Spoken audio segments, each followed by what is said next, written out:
Soy Memo Valencia, muchas gracias a todos los que me siguen en mi canal de YouTube. Quiero invitarte a que te suscribas para que estés al pendiente de los videos que voy a subir, en los que voy a relatar la planeación, el nacimiento, la evolución, transformación, institucionalización y la desaparición por decreto de los grupos de autodefensa.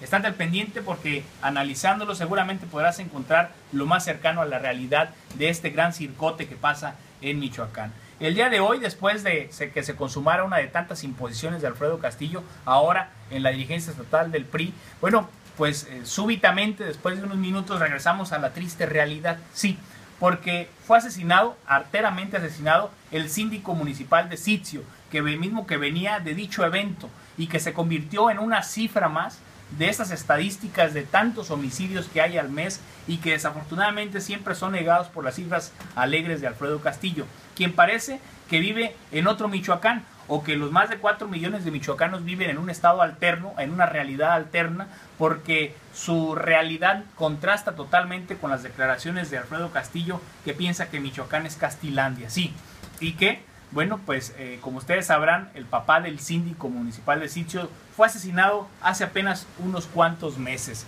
Si se aplicara justicia, si se investigara a los homicidas, seguramente, y digo, lo pienso, tal vez se hubiera evitado el asesinato del síndico de Sitzio.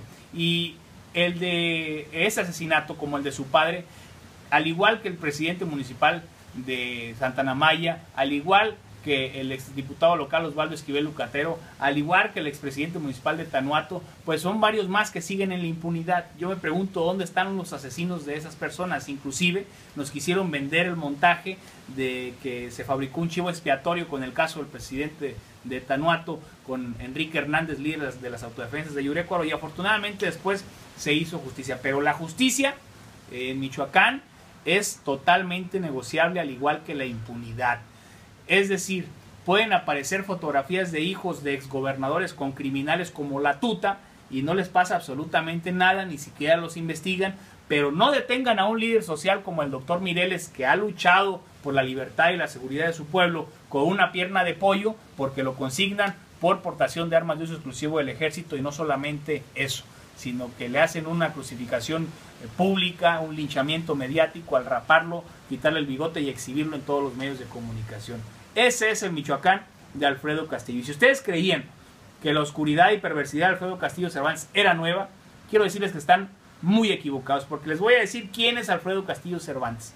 Tiene un largo historial, a lo largo de muchos años, ha trabajado en Secretaría de Seguridad Pública, Procuraduría General de la República, y vaya, Castillo Cervantes, como su procurador en PGR, fue el encargado de la investigación y detención del Bester Gordillo Morales, quien seguramente muchos mexicanos celebraron, pero que solamente fue el llamado quinazo de este sexenio. Porque si después de esa detención se hubieran venido las detenciones en cascada de varios líderes sindicales más que se dan vida de sultanes, de reyes, a expensas de la clase trabajadora, pues a lo mejor les hubiéramos creído eso de que estaban realmente luchando contra los cacicazgos sindicales, pero no fue así y quedó en evidencia que fue algo meramente político. Alfredo Castillo estudió 3 carreras, es decir, que es muy preparado. Derecho en la Universidad Autónoma de México, Ciencias Políticas y Administración en la Universidad Iberoamericana, una de las más ricas de México, y Economía Financiera en la Escuela Bancaria y Comercial. Sí,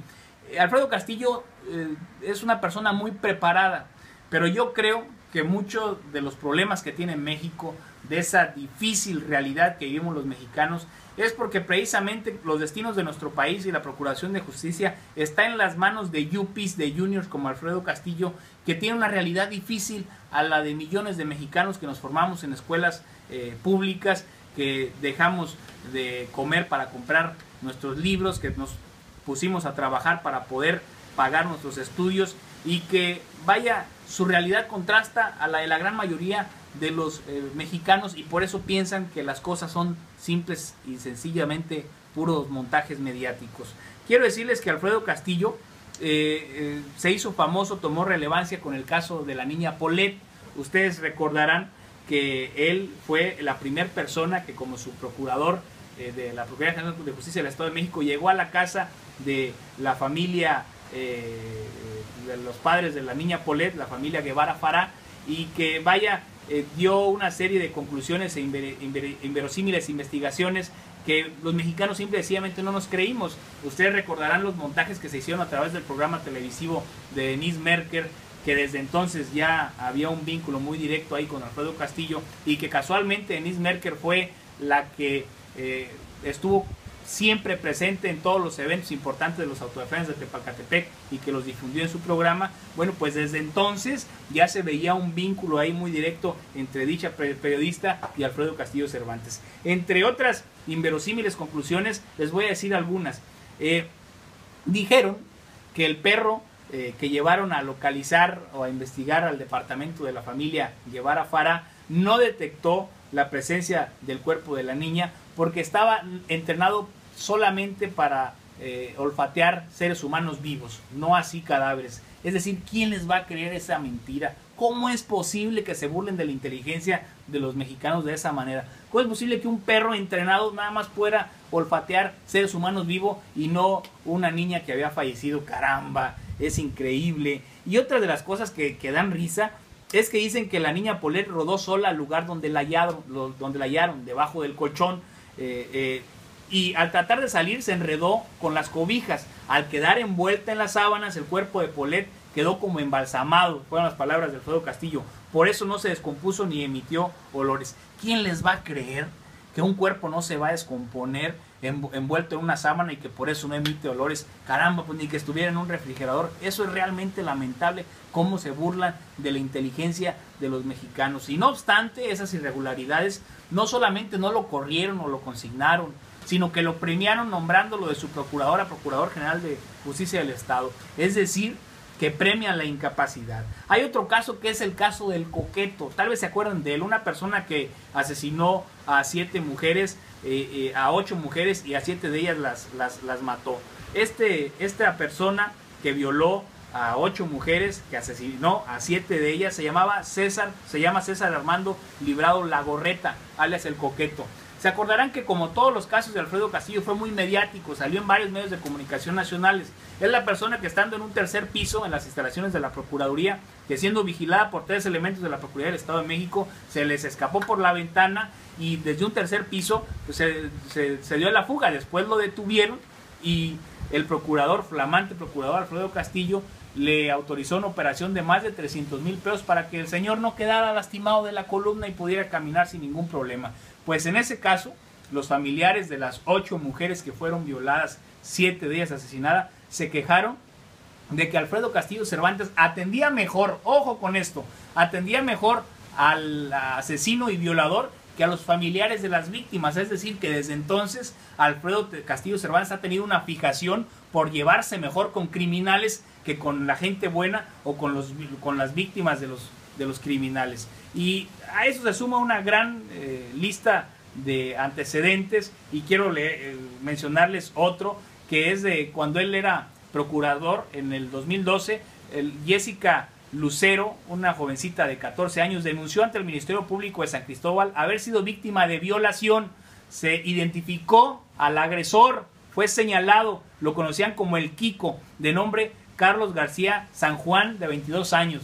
Sin embargo, nunca atendieron dicha denuncia, inclusive le solicitaron a los familiares de la niña que pagaran 2,000 pesos con la justificación de agilizar los trámites, y vaya, el 14 de julio, solamente 2 días, un mes y 2 días después, la adolescente fue asesinada a pedradas y su cuerpo fue hallado en un terreno baldío en la colonia El Parque. ¿Qué les quiero decir con esto?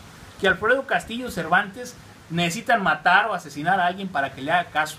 Mi padre y mi hermano fueron amenazados, fueron levantados y presentaron denuncia y no hicieron absolutamente nada. Un servidor fue amenazado de muerte, presenté denuncia y no han hecho absolutamente nada. Pero a quienes amenazaron a mi padre y a mi hermano, y a quienes me amenazaron a mí, son los interlocutores predilectos de Alfredo Castillo Cervantes. Y vaya, les quiero hablar más sobre Alfredo Castillo Cervantes. Es sobrino de Marcos Castillejos Escobar, quien a su vez es el padre del actual consejero jurídico de la presidencia. Marcos Castillejos Escobar fue ejecutado afuera de su despacho en la Colonia Condesa en la Ciudad de México en julio del 2008.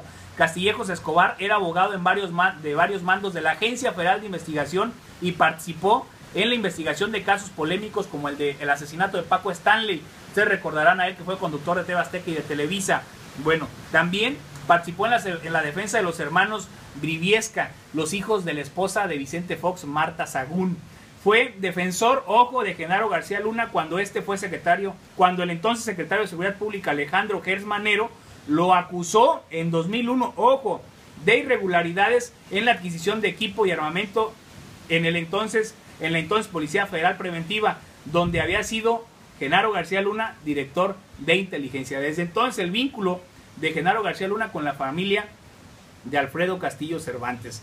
Entre los clientes más frecuentes del tío estaban precisamente el Bester Gordillo Morales. Ojo, para que la cuña apriete debe de ser del mismo palo. Algo le conocía a Alfredo Castillo Cervantes, al Bester Gordillo, que la pudo arrestar.